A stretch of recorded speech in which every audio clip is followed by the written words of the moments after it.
Oui, de l'actrice. De votre Oui. actrice, et vous parliez de Björk aussi. Ah oui, oui, parce que elle est tellement originale et tellement particulière qu'elle doit exister. Et c'est extraordinaire, à mon avis. Mais Julie n'est pas tellement originale, elle est actrice professionnelle. Elle doit trouver le comportement qui donne cette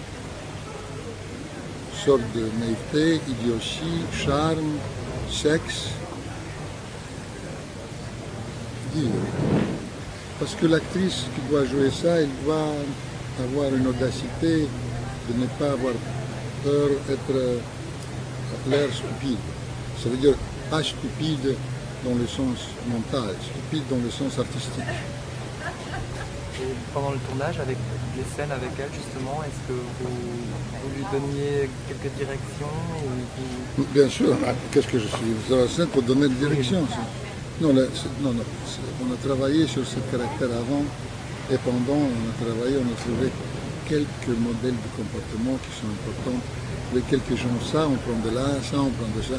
Le défect de parler, on prend de ça. Et il y avait une fille de 6 ans qu'on a pensé qu'elle est très très jeune. Et on a regardé les vidéos de cette fille beaucoup, on a parlé avec cette fille, comme elle danse, un peu idiot.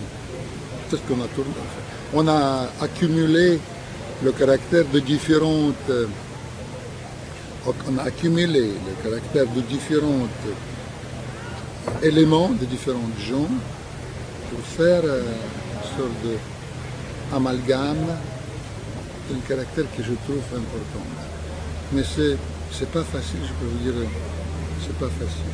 C'est pas facile aussi parce que aujourd'hui l'esthétique est différente. À l'époque de la strada, Juliette Masine qui a fait une icône d'une matti, vraiment folle, elle pouvait faire les choses beaucoup plus artistiques et beaucoup plus théâtrales. Et ça marche même maintenant, mais on a un décalage. On regarde le film et on sait que ce n'est pas le film moderne. Dans le film d'aujourd'hui, l'audience est différente. L'audience est impatiente, l'audience n'a pas aucune attention, l'audience veut consommer, cette consommation. Il y a beaucoup de choses qui sont différentes et il faut être malheureusement moins théâtral. Moi, je préfère faire des choses plus théâtrales parce que ça touche peut-être plus fort. Les films de Buñuel, de Kurosawa sont un peu exagérés, mais c'est l'autre monde, car nous vivons dans ce monde. Moi, je dois adapter le style un peu et le faire croyable. Vous avez des questions? Dernière question, si vous l'avez. Dernière question.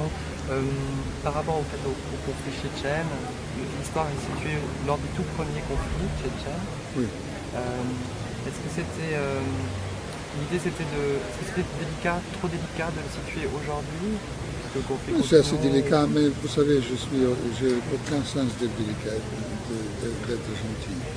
Moi, je prends pensée dedans.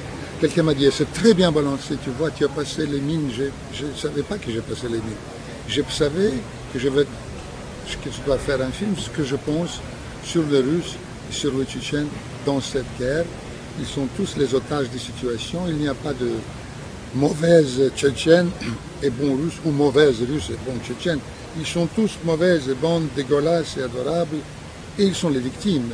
Les politiques, ils sont les victimes de l'histoire, ils sont les victimes de la religion différente et les différences culturelles.